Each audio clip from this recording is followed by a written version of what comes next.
الله من قرأ سورة الفاتحة.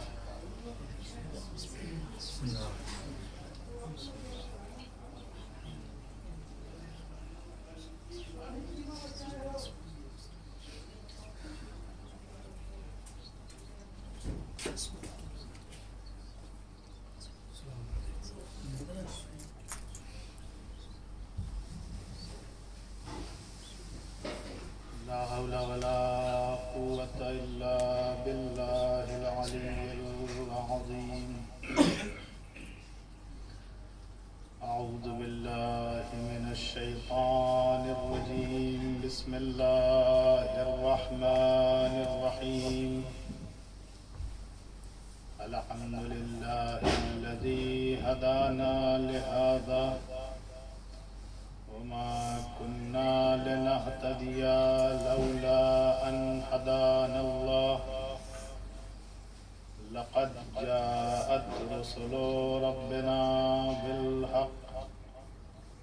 الصلاة والسلام على أشرف الأنبياء والمرسلين سيدنا ونبينا وشفيع ذنوبنا وطبيب نفوسنا مولانا ومولى الثقلين جد الحسن والحسين مولانا أبي القاسم محمد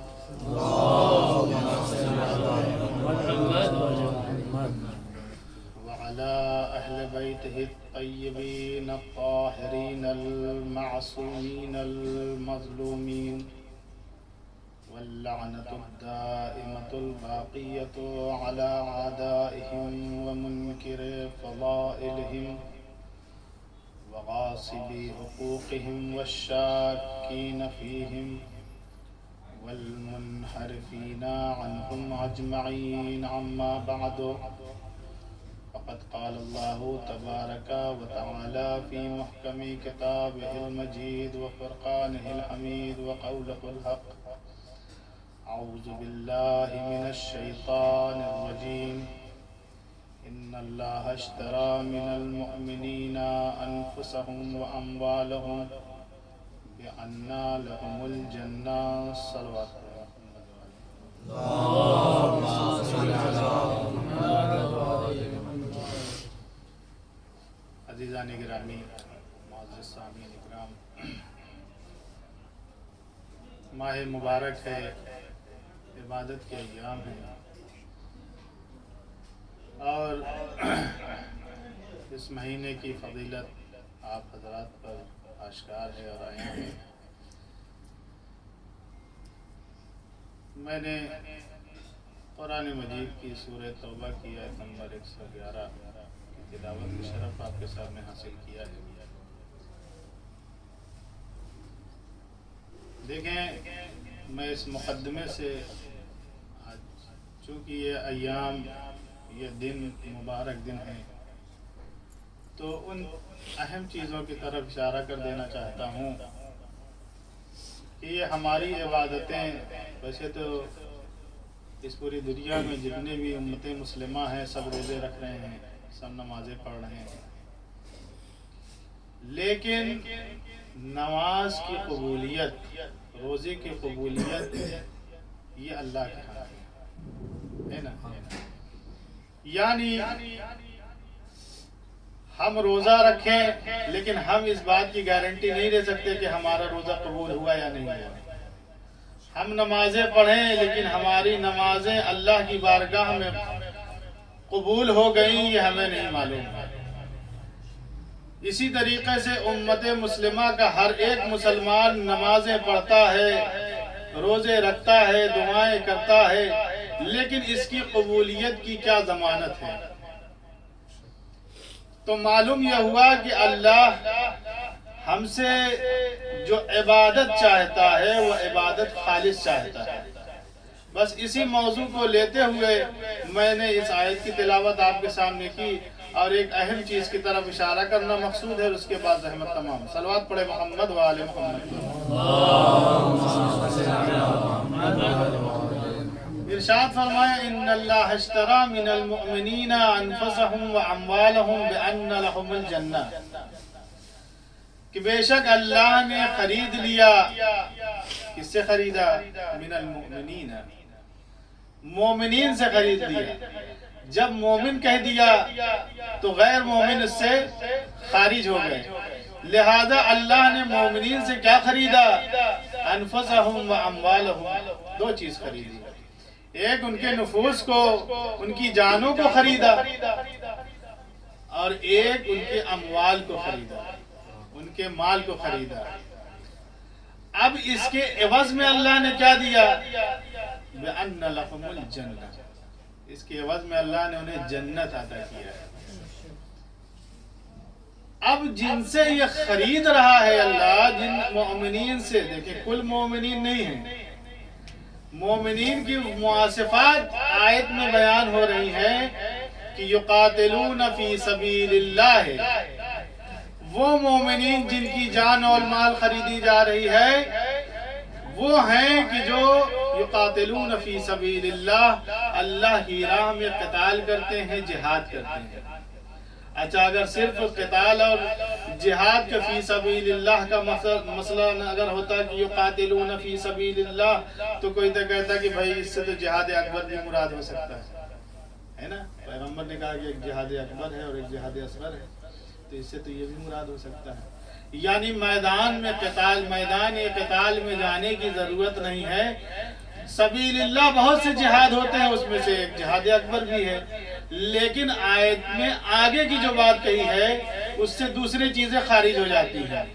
یقاتلون فی سبیل اللہ، وہ مومنین جن کی اللہ جان خرید رہا ہے، جن کے نفس خرید رہا ہے، جن کے مال خرید رہا ہے. آپ عزیزان گرامی دیکھیں، تین مواصفات بیان کیے گئے. وہ مومنین ہیں کہ جو اللہ کی راہ میں جہاد کرتے ہیں. دوسری صفت یہ ہے کہ فَيَقْتُلُونَ، وہ صرف جہاد نہیں کرتے بلکہ میدان قتال میں اللہ کے دشمنوں کو قتل کرتے ہیں. وَيَقْتُلُونَ، فَيَقْتُلُونَ وَيُقْتَلُونَ، قتل کرتے ہیں اور قتل ہو جاتے ہیں. تو تین صفت بیان کی گئی ہے. تو اس کا مطلب یہ ہے کہ انہی کی نفوس کو خریدا ہے اللہ نے، انہی کے اموال کو اللہ نے خریدا ہے کہ جو اللہ کی راہ میں جنہوں نے جہاد کیا ہو، میدان جنگ میں گئے ہو، جنگ کیا ہو، دشمن کو قتل کیا ہو اور اللہ کی راہ میں قتل کر دیے گئے ہیں. یہ تین صفت بیان کی گئی ہے. وعدن علیہ حقا فی التوراۃ والانجیل والقرآن، اور اللہ نے وعدہ کیا ہے. کہاں وعدہ کیا ہے؟ قرآن میں، انجیل میں، تورات میں، یہ اللہ نے وعدہ کیا ہے. اور اس کے بعد جو آیت ہے وہ کہہ رہی ہے کہ وعدن علیہ حقا فی التوراۃ والانجیل والقرآن فاستبشروا ببیعکم الذی بایعتم بہ ذلک الفوز العظیم. اور ایک دوسرے کو مبارکباد دو کہ یہ جو تم نے اللہ سے تجارت کیا ہے یہ ایک بڑی کامیابی ہے. تو عزیزان کرام، میں نے آیت کی تلاوت آپ کے سامنے کر دی.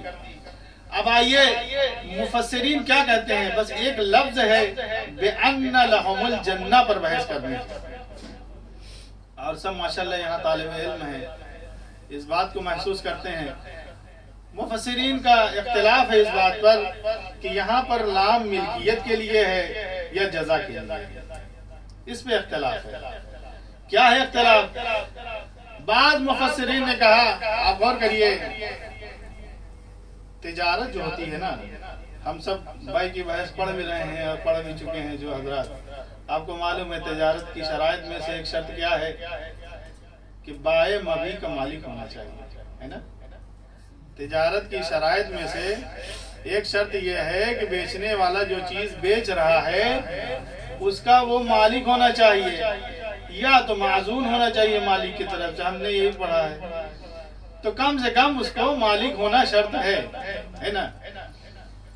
ہم بازار جاتے ہیں اور بازار سے کوئی چیز خرید کے لے کر کے آتے ہیں، تو جب ہم اس سے جا کر کے خریدتے ہیں کوئی چیز، تو وہ وہی چیز بیچتا ہے جس کا وہ مالک ہوا کرتا ہے.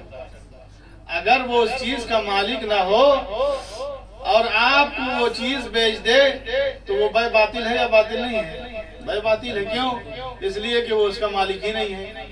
یا تو مالک ہونا چاہیے بائع مبی کا، یا تو معزون ہونا چاہیے، اس کو اذن ہو مالک کی طرف سے کہ بھائی تم جاؤ ہماری طرف سے بیچ لو، یہ نہیں وکالت.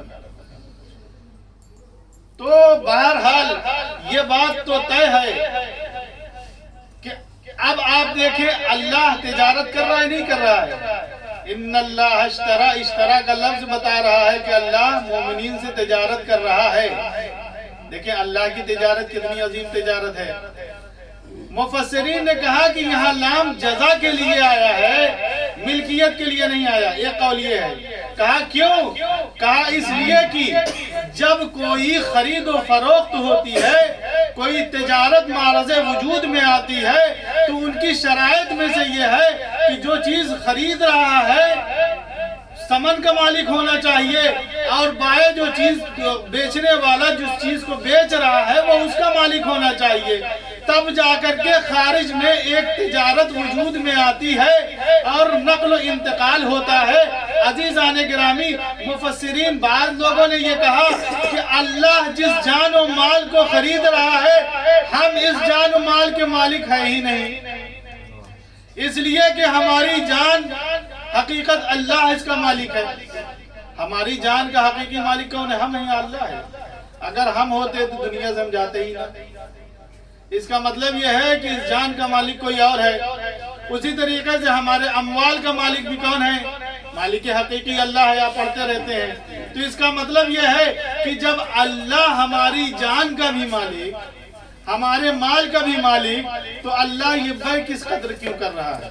یہ کون سی بے ہے کہ مالک بھی خود ہے اور مشتری بھی خود ہے، بیچنے والا بھی خود اور خریدنے والا بھی خود؟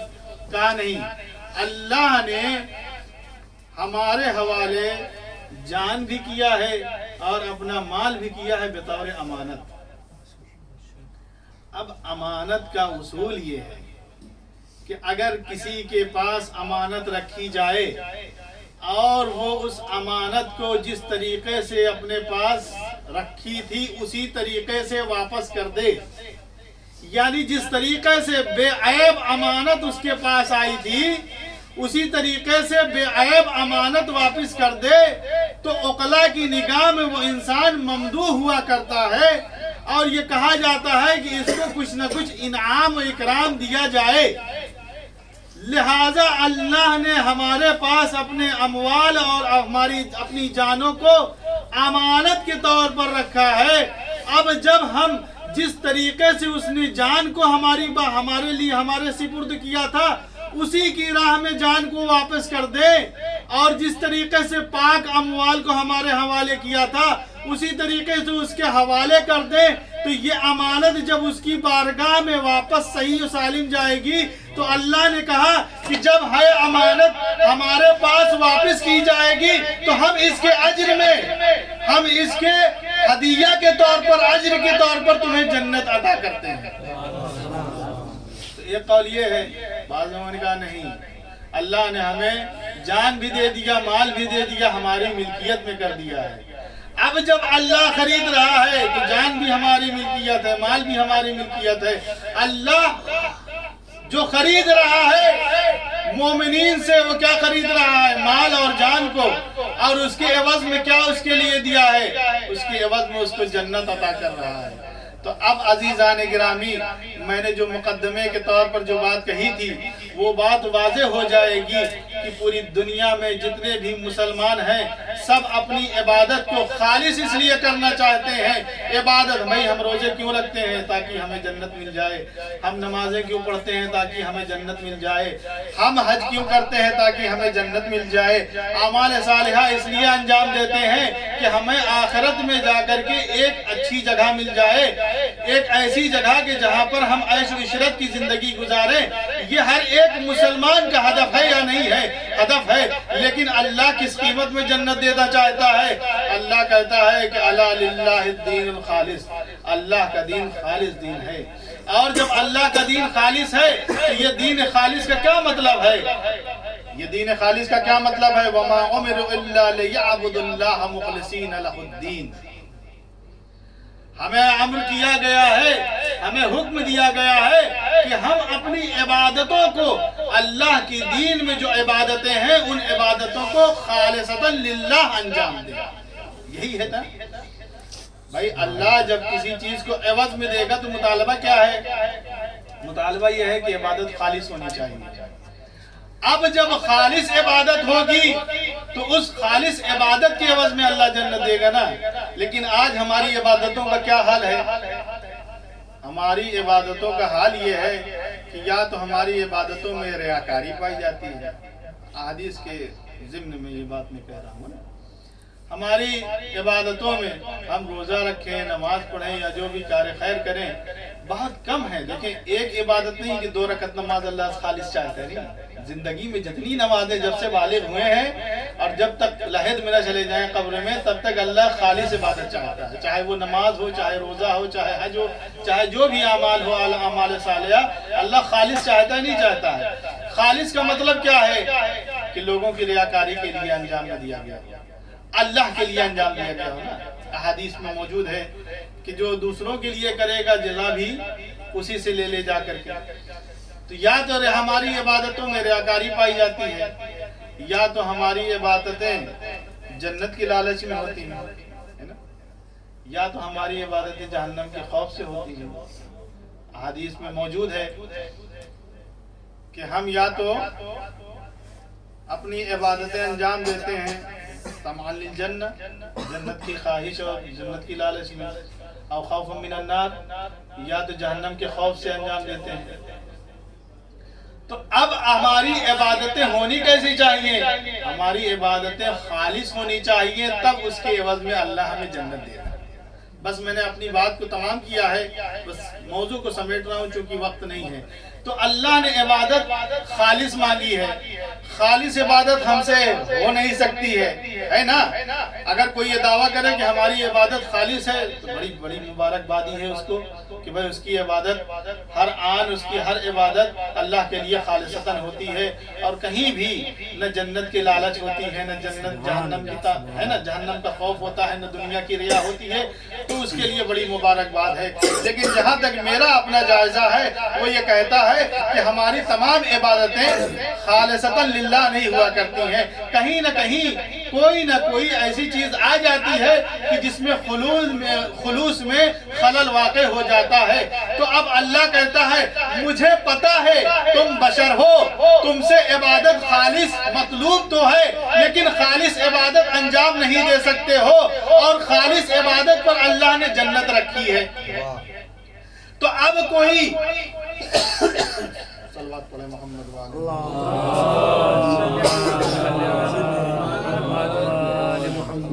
تو اب کوئی ایسے افراد کو اللہ نے دیکھیں، اسی لیے اللہ نے کہا کہ ہم اپنی جنت کا مالک ایسے افراد کو بنا دیں گے. ہم اپنی جنت کا مالک ایسے افراد کو بنا دیں گے کہ جنت کے مالک وہ ہوں گے، وہ جسے چاہیں گے جنت میں لے کر کے جائیں گے اور جسے چاہیں گے جنت سے باہر کر دیں گے، جنت میں نہیں لے کر کے جائیں گے. کہا کون ہے؟ کہا خالص عبادت، اگرچہ کہ ہم نماز میں نہیں کرتے ہیں، خالص عبادت اگرچہ کہ ہم روزوں میں نہیں کرتے ہیں، لیکن ہماری ایک عبادت ضرور خالص ہے.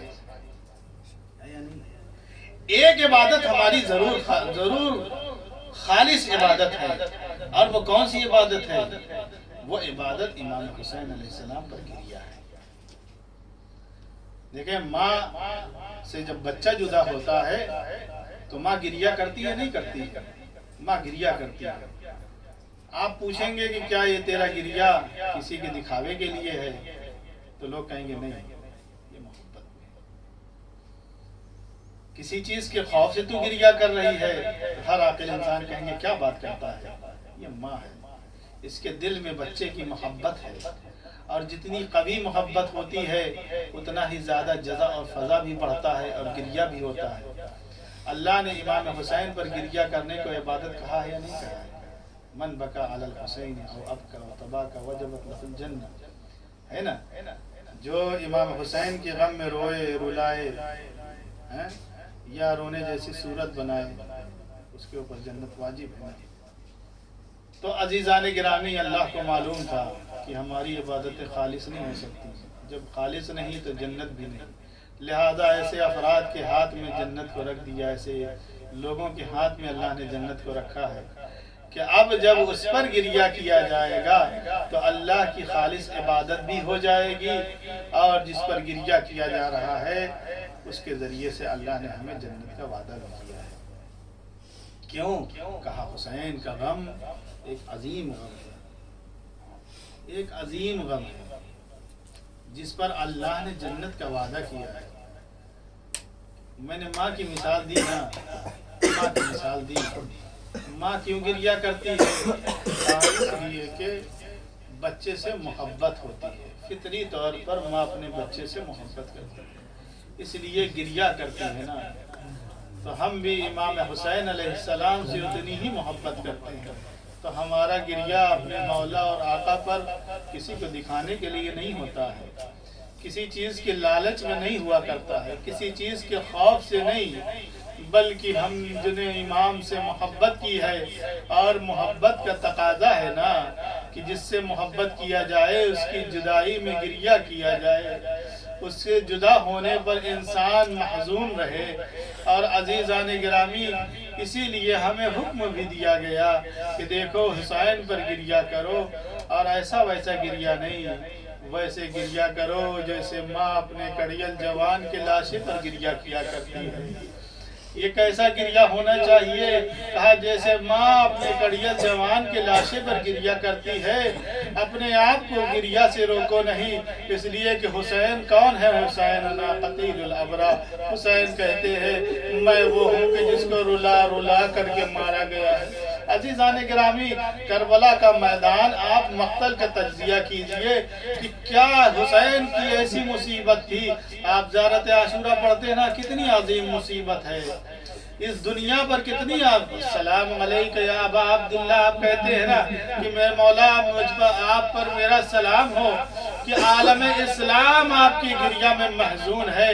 آپ کا گریہ ایسا ہے کہ امام معصوم کہتے ہیں، آپ کے اوپر مصائب اتنے ڈھائے گئے، امام معصوم کہتے ہیں عجبت ملائکۃ المقربین، کہ حسین کے اس امتحان کو دیکھ کر کے ملائکہ مقربین بھی حیرت زدہ ہے کہ ایک بوڑھا شخص ہے اور صبح عاشور سے لاشوں پہ لاشیں لا رہا ہے۔ آپ روزے کی حالت میں چند کلومیٹر اور چند مسافت طے کریں تو آپ کے گلے میں کانٹے پڑ جاتے ہیں، آپ کی حالت خراب ہو جاتی ہے، آپ کی جان جواب دینے لگتی ہے، ہمت ٹوٹنے لگتی ہے، اور آپ پناہ مانگتے نہیں اب مجھ سے یہ کام نہ ہوگا، اس لیے کہ بدن میں پانی نہیں ہے، بدن میں غذا نہیں ہے، بدن میں قوت نہیں ہے، جبکہ یہ شباب کا عالم ہے۔ آپ ذرا سا روزہ رکھ کر کے ایک مشکل کام انجام نہیں دے سکتے۔ کوئی مظلوم کربلا سے پوچھے کہ 3 دن کا بھوکا پیاسا حسین کربلا کی جلتی ہوئی ریت پر کبھی اکبر کے جنازے کو لے کر کے آتا ہے تو کبھی قاسم کے پامال لاشے کو اٹھاتے ہوئے لے کر کے آتا ہے۔ اور عزیزان گرامی، جیسے جیسے امتحان سخت ہوتا جاتا ہے حسین کی مصیبت بڑھتی جاتی ہے۔ ارے اصحاب و انصار کی لاشیں لے کر کے آنا حسین پر بڑا شاق تھا۔ ارے کیوں نہ شاق ہو، بچپن کا دوست حبیب ابن مظاہر ہے، مسلم ابن اوسجہ ہے، یہ وہ میدان کے شہ سوار ہیں کہ حسین جاتے ہیں ان کا جنازہ لا کر کے گنج شہیدہ میں رکھتے ہیں۔ بس عزیزان گرامی، کبھی جب انصار کی باری ختم ہوئی تو اصحاب کی باری آئی، اصحاب کے جنازے لا کر کے حسین گنج شہیدہ میں رکھتے ہیں۔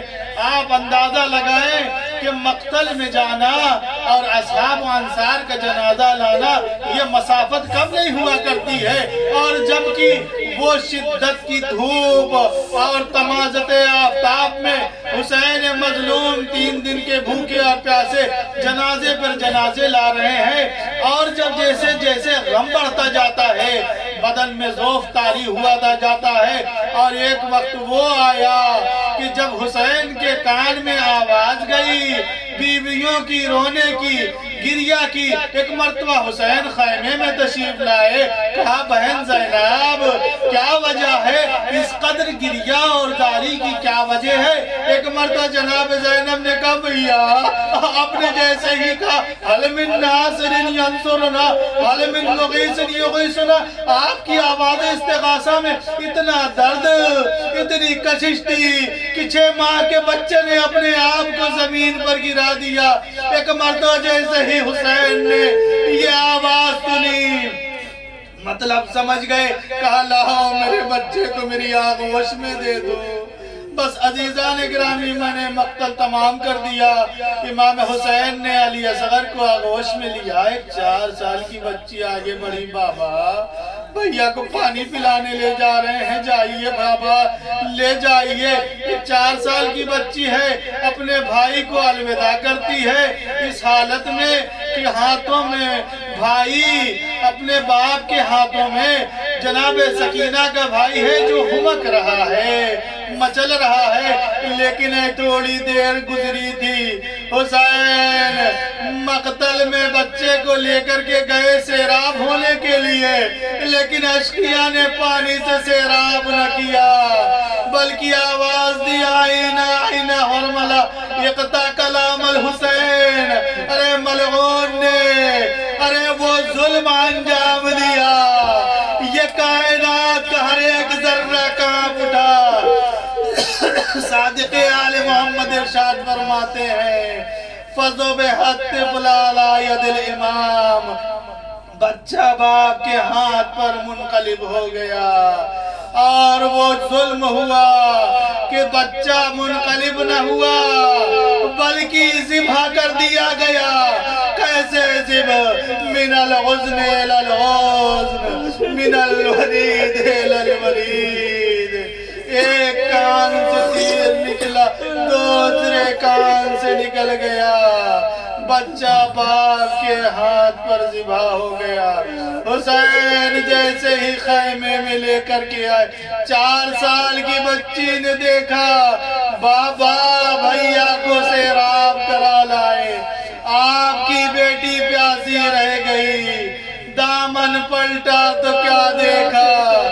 بچہ باپ کے ہاتھ پر کملایا ہوا چہرہ، آواز دیا وَسَيَعْلَمُ الَّذِينَ ظَلَمُوا أَيَّ مُنقَلَبٍ يَنقَلِبُونَ إِنَّا لِلَّهِ وَإِنَّا إِلَيْهِ رَاجِعُونَ۔